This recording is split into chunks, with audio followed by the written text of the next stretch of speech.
By 9, the fire threw a cone of light against the trees. My tent glowed behind it, safe in the way thin nylon pretends to be walls. I ate noodles, wrote a few lines in a journal I never usually touched, then let my gaze sink into the dark. That was when I saw the lanterns. Not real lanterns, more like pale blurs, moving between the trunks just far enough that the firelight couldn't sharpen them. They drifted left, then right, then vanished. I stood, heart thumping. Hello?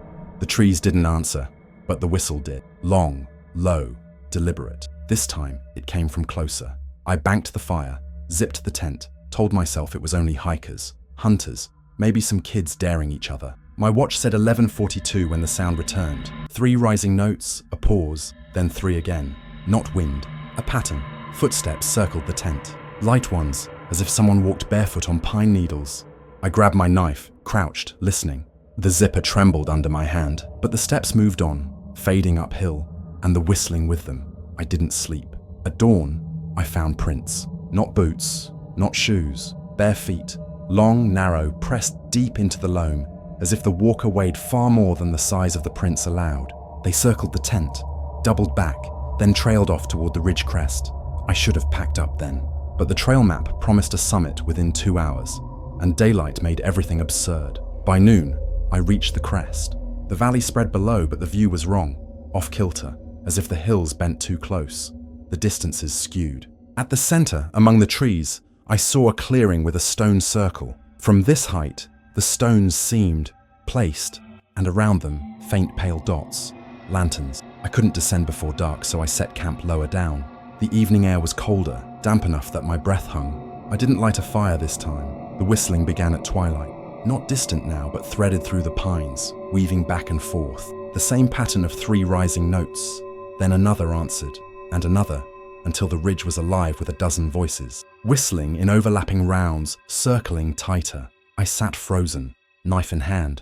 The first figure appeared at the tree line. Tall, too tall, its head brushing low branches. Its body was pale, hairless, limbs jointed wrong, as if knees bent both ways. It swayed as it whistled, no lips moving, just the sound pouring from somewhere inside. Others followed, a procession stepping lightly on bare feet. Each carried a pale orb cupped in their hands, glow spilling like rotten milk.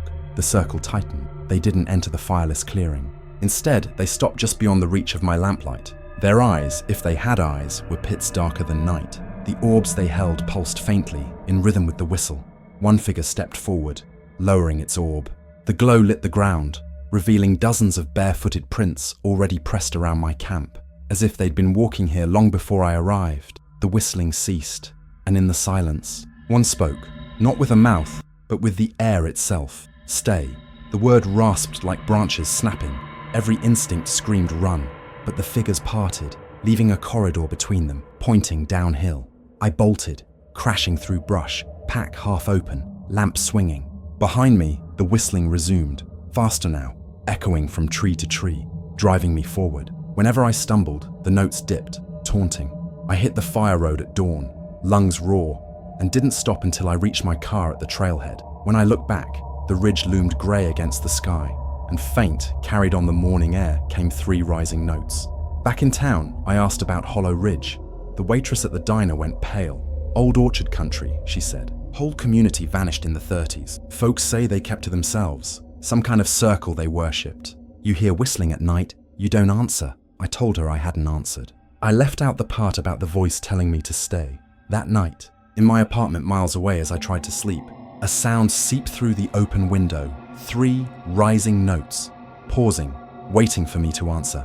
The first mistake was ignoring the storm warnings. I had checked the forecast before leaving, saw a chance of rain, and shrugged. What the map didn't show was how quickly mountain weather can twist itself into something else entirely. By the time I reached the clearing halfway up the ridge, the sky was already collapsing into bruised clouds, and the air had that raw copper taste that makes your teeth ache. I pitched my tent fast, hands clumsy in the wind, telling myself I'd ride out a little thunder and laugh about it later. When darkness fell, the laughter never came. The storm skirted the valley but never broke overhead. Instead, the clouds clung to the peaks, choking the moonlight. My fire sputtered in the damp air, so I let it die and crawled into the tent with only a lantern. The silence pressed in.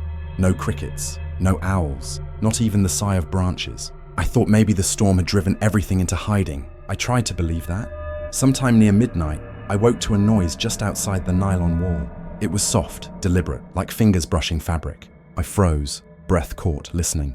The sound circled, slow and patient, as though someone was dragging their hand around the tent, testing the seams. Then it stopped. I lay in the dark for long minutes, heart pounding, convincing myself it was branches in the wind.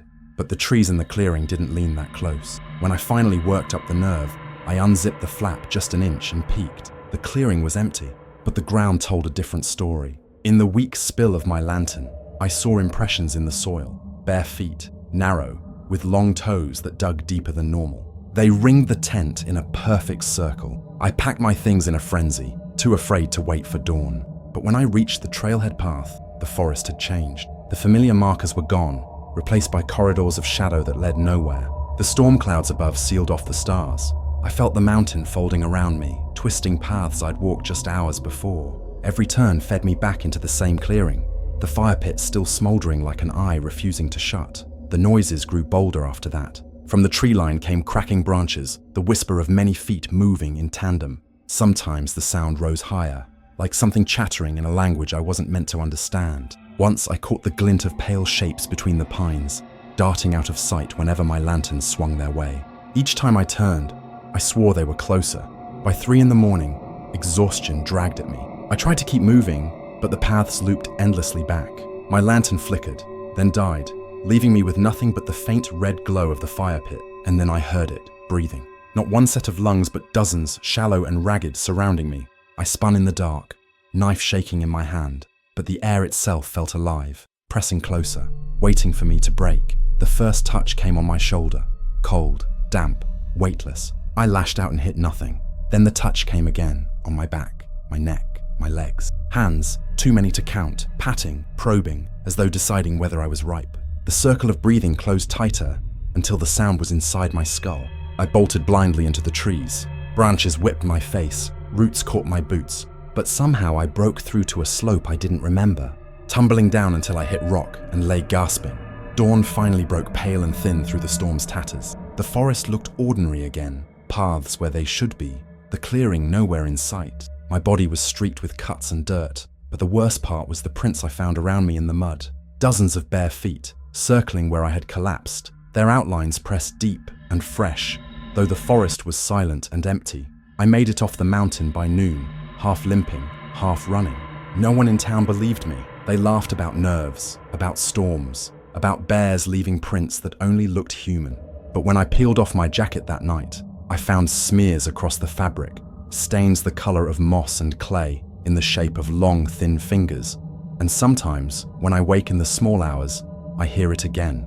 The soft brushing sound, slow and deliberate, circling my bed the way it circled the tent. I don't look anymore. I already know what I'd see. The trail was longer than I remembered, and by the time I reached the alpine meadow, the sun had already bled itself out against the peaks. I was alone, or thought I was.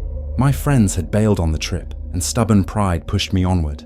I pitched my tent near the tree line where the pines bent like crooked sentries, their shadows knotting into one another. The air smelled of sap and stone, sharp and clean, the kind of purity you think you can trust. I built a small fire and sat with my back against my pack, letting the quiet crawl in.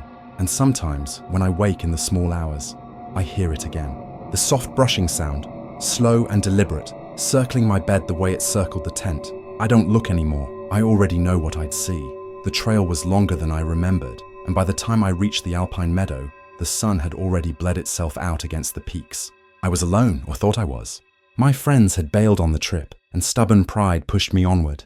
I pitched my tent near the tree line where the pines bent like crooked sentries, their shadows knotting into one another. The air smelled of sap and stone, sharp and clean, the kind of purity you think you can trust. I built a small fire and sat with my back against my pack, letting the quiet crawl in. The first sound came just past midnight, a long, dragging noise from somewhere up the slope, like something heavy being hauled across rock. I froze, hand hovering near the knife on my belt. It came again, closer, followed by a pause, then the faint snap of twigs under deliberate steps. I killed the fire in a panic, smothering it with dirt until the meadow swallowed me in darkness. My eyes adjusted slowly, and in the grey outline of the pines, I thought I saw movement, a figure tall and stiff, sliding between the trunks. I retreated into the tent, heart battering against my ribs. Nylon walls offered no protection, but humans cling to their shelters like talismans. I lay awake, gripping the knife, listening.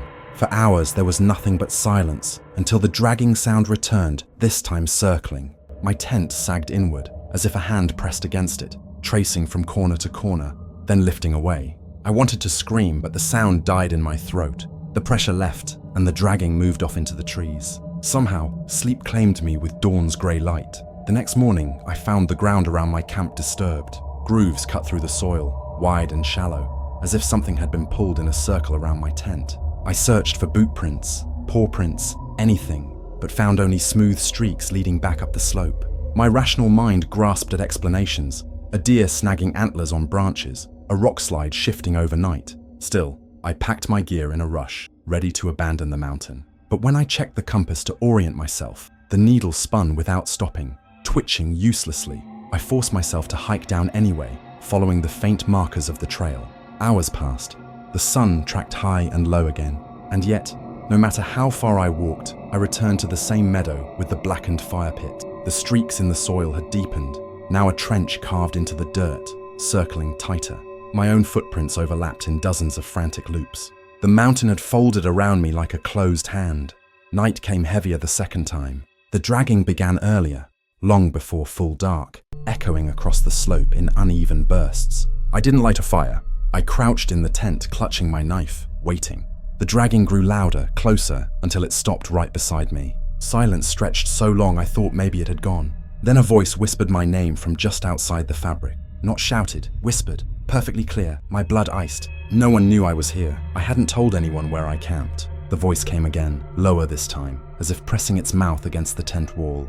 My name, drawn out with a strange hunger. I snapped, unzipped the flap, and lunged out with the knife raised. The meadow was empty. The trees loomed motionless, but the soil was moving. The trench around my tent shifted, deepening on its own, as though something enormous tunneled beneath. The ground trembled under my boots, and the circle closed tighter, dirt spilling inward. I staggered back, and in the failing light I saw the shape rising out of the trench.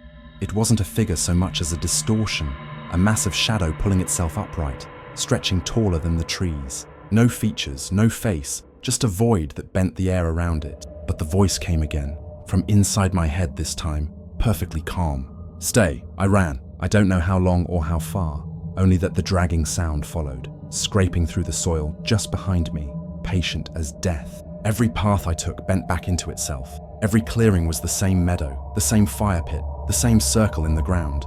By the time dawn came again, my legs gave out. I collapsed inside the trench itself, the soil cold and damp, whispering with unseen movement beneath. When I opened my eyes, I was lying at the base of the mountain road, my pack torn open, my knife gone. My car sat where I'd left it, windshield fogged as though someone had breathed against the glass all night. I drove without stopping, eyes fixed on the asphalt, refusing to glance at the tree line. I told myself I'd never go back, but some nights, even in the city, I wake to the dragging sound outside my window. It circles the house slowly, patiently, until dawn comes and it fades away. And sometimes through the glass, a whisper threads into the room, calling my name, promising I will return to the mountain whether I want to or not.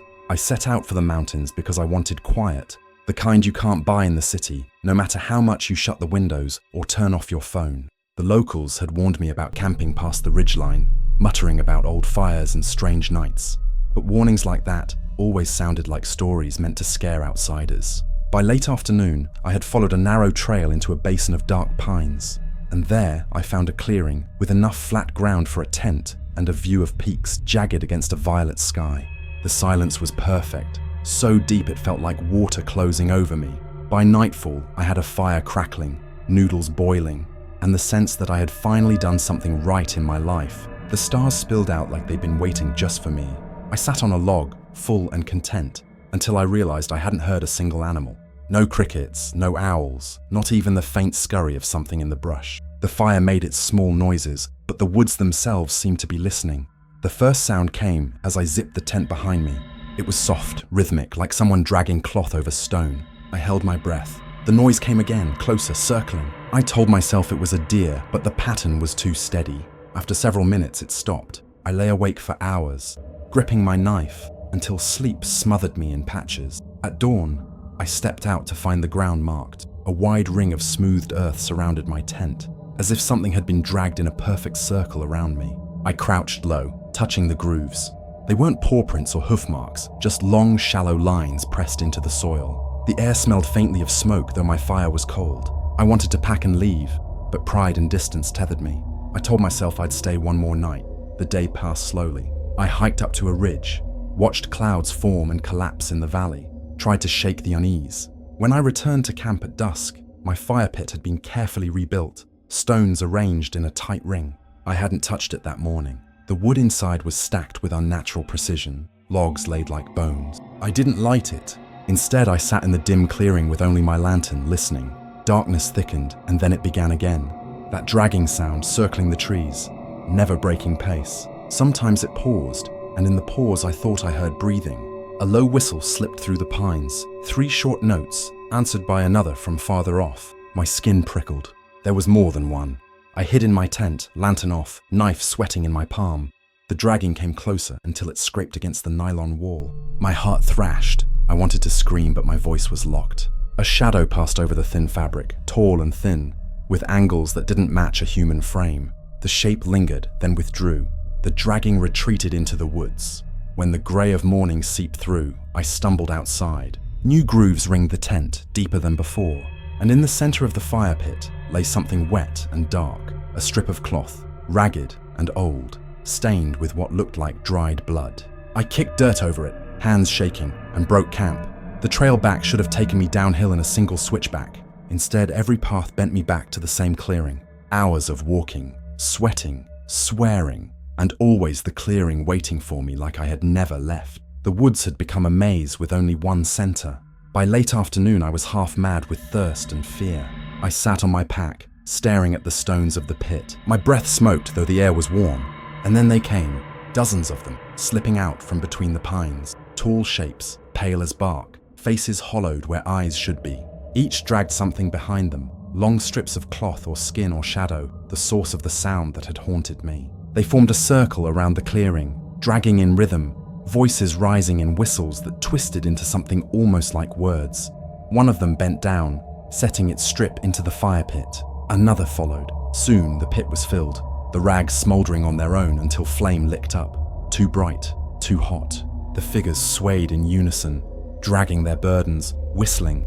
I don't remember running, only the blur of branches whipping past. Somehow I broke free of the circle and burst onto a logging road just as the sun died. My legs carried me downhill until I hit gravel and finally the glow of a ranger station. They found me shaking, incoherent. I tried to explain, but the ranger just shook his head. He said there were no campsites up on that ridge, no trails maintained in decades. He told me I must have wandered off and panicked. I left the mountains the next morning, swearing never to return. Yet at night, when I close my eyes, I still hear it, the dragging, slow and patient, circling the bed. Sometimes it pauses, and in the pause, I hear the faint whistle of 3 short notes, waiting for me to answer. The first sound came just past midnight, a long, dragging noise from somewhere up the slope, like something heavy being hauled across rock. I froze, hand hovering near the knife on my belt. It came again, closer, followed by a pause, then the faint snap of twigs under deliberate steps. I killed the fire in a panic, smothering it with dirt until the meadow swallowed me in darkness. My eyes adjusted slowly, and in the grey outline of the pines, I thought I saw movement, a figure tall and stiff, sliding between the trunks. I retreated into the tent, heart battering against my ribs. Nylon walls offered no protection, but humans cling to their shelters like talismans. I lay awake, gripping the knife, listening. For hours there was nothing but silence, until the dragging sound returned, this time circling. My tent sagged inward, as if a hand pressed against it, tracing from corner to corner, then lifting away. I wanted to scream, but the sound died in my throat. The pressure left, and the dragging moved off into the trees. Somehow, sleep claimed me with dawn's grey light. The next morning, I found the ground around my camp disturbed. Grooves cut through the soil, wide and shallow, as if something had been pulled in a circle around my tent. I searched for boot prints, paw prints, anything, but found only smooth streaks leading back up the slope. My rational mind grasped at explanations, a deer snagging antlers on branches, a rock slide shifting overnight. Still, I packed my gear in a rush, ready to abandon the mountain. But when I checked the compass to orient myself, the needle spun without stopping, twitching uselessly. I forced myself to hike down anyway, following the faint markers of the trail. Hours passed. The sun tracked high and low again. And yet, no matter how far I walked, I returned to the same meadow with the blackened fire pit. The streaks in the soil had deepened, now a trench carved into the dirt, circling tighter. My own footprints overlapped in dozens of frantic loops. The mountain had folded around me like a closed hand. Night came heavier the second time. The dragging began earlier, long before full dark, echoing across the slope in uneven bursts. I didn't light a fire. I crouched in the tent, clutching my knife, waiting. The dragging grew louder, closer, until it stopped right beside me. Silence stretched so long I thought maybe it had gone. Then a voice whispered my